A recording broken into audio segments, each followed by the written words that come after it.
More and more question marks are being raised about the validity of James Gunn's Superman film. Why don't we know what it's going to be? Why is it being hidden? We should have had a main trailer by now. So today I want to explore what's going on, the leaks, but mainly I want to talk about the number one rumor out there right now, that 20 minutes is on the cutting room floor from this movie. Welcome back to Movies TV Mad. I'm Mick, your host with the most. Just ask your girlfriends and your wives. You can follow me on X, Twitter at Movies TV Mad, and on Instagram and on Threads at Movies TV Mad X. On TikTok, Mad Mickey's World, and Snapchat, BMouth60 Mick, your host with the most. A very warm welcome to Sunday's edition of the DCU Daily. Yes, there is a rumour still circulating, a rumour we've mentioned very quickly now and again on the DCU Daily, about 20 minutes of James Gunn's Superman being on the cutting room floor. But there's another curious situation. I have now heard, and many of us, if we're in the Wide Awake Club, have heard that there's a second composer that will be scoring James Gunn's Superman, right? We know that his favoured composer, John Murphy, who composed the score for the Suicide Squad, was composing Superman. He's composed a new version of the Williams Superman theme. Well, now we're hearing someone who's done some scores for HBO Productions. I've forgotten his name. He's going to be helping Murphy score this movie. So hasn't the movie score been finished yet? That's a bit curious as well. And now there's a second composer. Right, I don't believe this was the original plan, to have two composers. This is WB interfering. Why would WB force Gunn to have a second composer who's already mostly worked with them on HBO? So this is their man. I'll explain to you why. There's only one reason. Because Gunn never said there'd be a second composer. He always said it will be his friend and confidant John Murphy. He never mentioned another name all those months ago, which means there was never a plan to have a second composer. This means WB are unhappy with Murphy's score. And a lot of us raised question marks about John Murphy doing this score. I think John Murphy is a very capable composer, but I never believed he was the number one choice, right? The guy that Gunn, right, has chosen to play Jor-El isn't the number one guy, the number one choice to play Jor-El. It's someone who's worked with Gunn before. And these are the issues. So clearly, right, they are not happy with the score thus far. So they're putting their own man to try and fix this situation. I'm surprised they didn't try and get Hans Zimmer in to help him out. It's a bit messy, isn't it? But Gunn will only work with certain people, and only certain people would work with Gunn. And you can't really imagine someone like Zimmer working with James Gunn. It's just not something I can imagine happening. But that can be the only reason why an HBO composer, right, who works with them all the time, and mostly them, is being forced on to John Murphy. And it's my belief they're not even going to be working together. Don't be surprised if this guy, this HBO composer, is redoing the whole score. And what they're going to say is, because he's already worked on the score, that he's done the score and the HBO guy's done the score as well. But basically, the HBO guy is most probably reworking the entire score. And don't be surprised if the only piece of music from Murphy in this film is the reworked version of the John Williams Superman theme.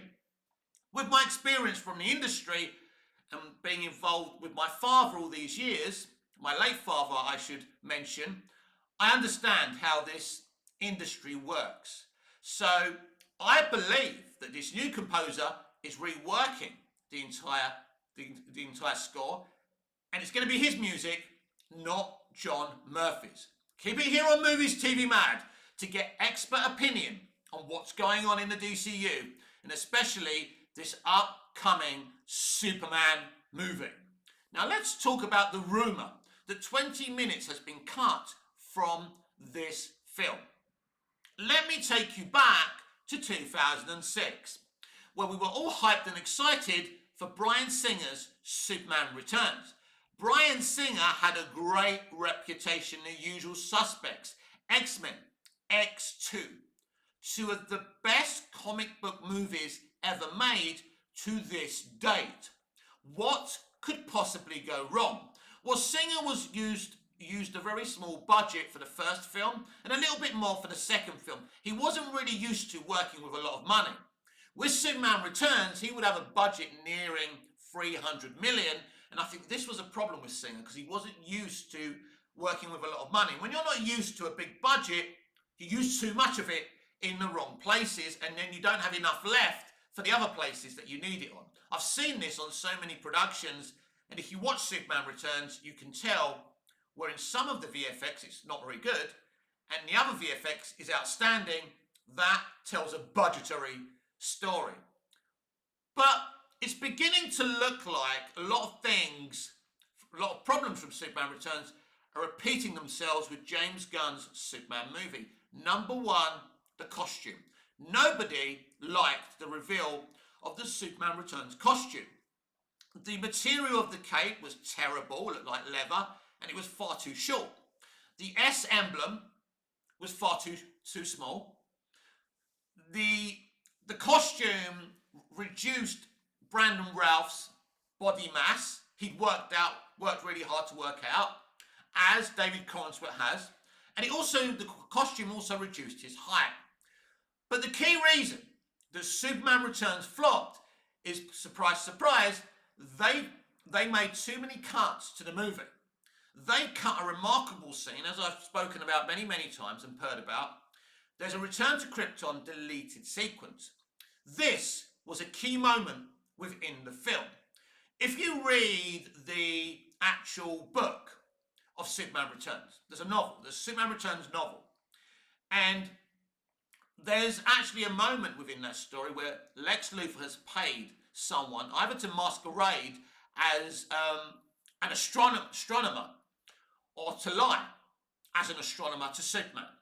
So this astronomer lies to Superman that he's got evidence that a portion of the planet Krypton has survived. So of course Superman wants to go and look into it. But the reason Lex Luthor has paid this guy to lie to Superman is so once Superman's gone, he can't testify in his case and he can get parole.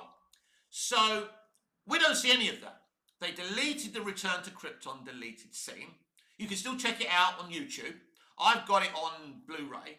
It's beautiful. It's pretty much the VFX. It's probably the best VFX.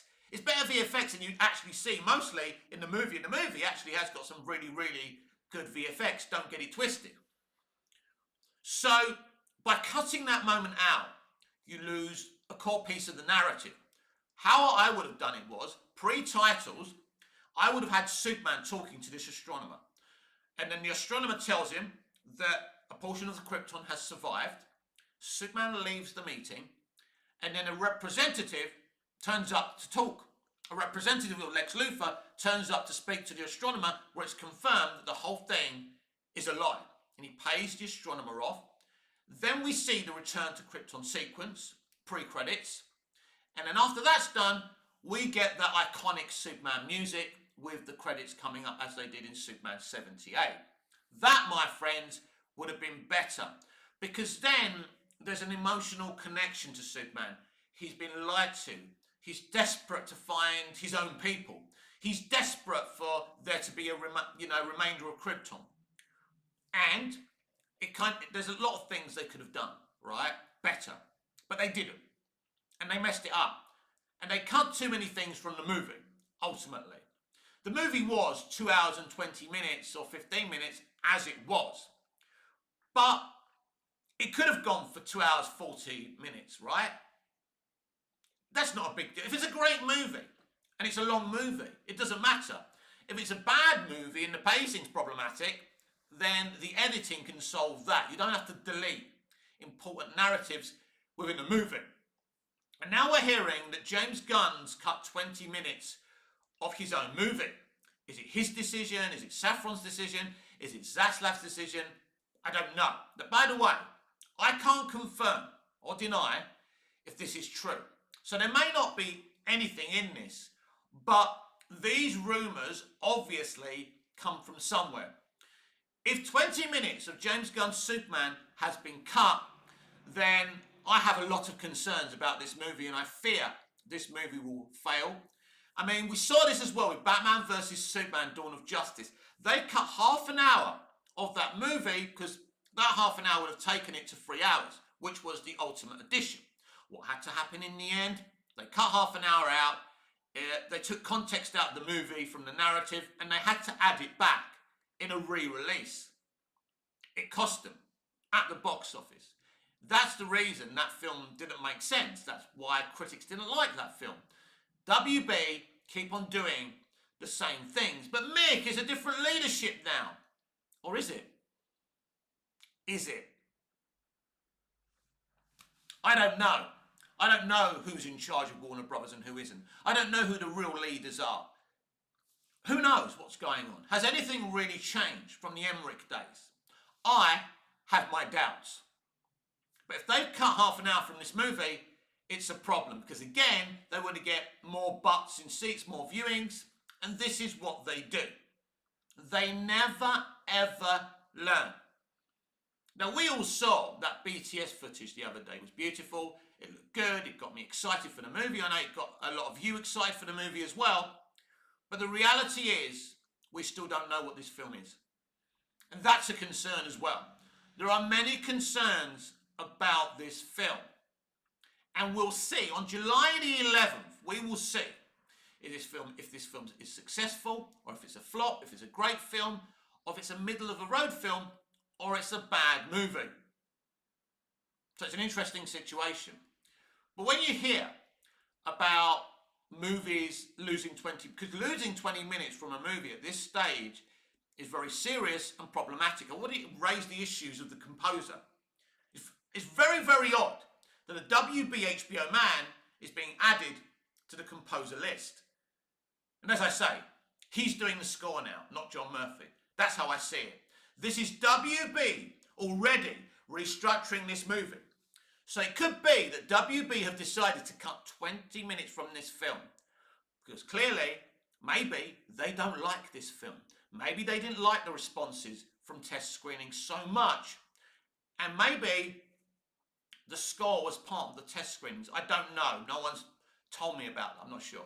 But what I do know is that if they're adding a composer at this late stage, he is rescoring this movie.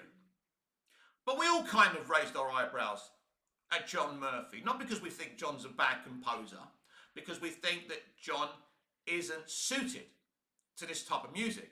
Now, I saw that preview sequence with John's music. It seemed very comic book movies-esque, and I liked it. I liked the way he's recycled and redone the John Williams Superman theme. So he's a capable composer, but there's clearly a problem with John Murphy, or they wouldn't be at this late stage adding a second composer, and that's very, very interesting to me, boys and girls. So, as I've said many times, there's many, many red flags when it comes to the DCU, and especially this movie. Then there's the Matt Reeves, the Batman 2 situation. Rumours of Matt being ill. I've heard those rumours for a long time. I can't clarify those rumours. But it looks like we will get some clarification on Batman. Maybe in this Superman movie. Maybe he appears. I don't know what's going on. Gunn's been fighting to make Pattinson the DCU Batman for quite a while now. I do know that. That Brave and the Bold, from what I hear, is pretty dead. Again, my sources could be wrong, could be bad. I can only tell you what I think. Where's the reveals on Brave and the Bold? What's going on? And also, we heard about a secret writer from Gunn at that press event. A secret writer reworking Brave and the Bold. But he didn't want to reveal who it was because he didn't want to put pressure on that writer. Could it be Taika Waititi? A good friend of Gunn's, another MCU guy? There is this debate keep on using MCU people, creatives, to rework DC. And I do think it's a problem myself, but it's because Zaslav everyone at WB still thinks that the Marvel way is the only way. It may be the way for Marvel, though they're not doing very well right now, but it's certainly not the way for DC.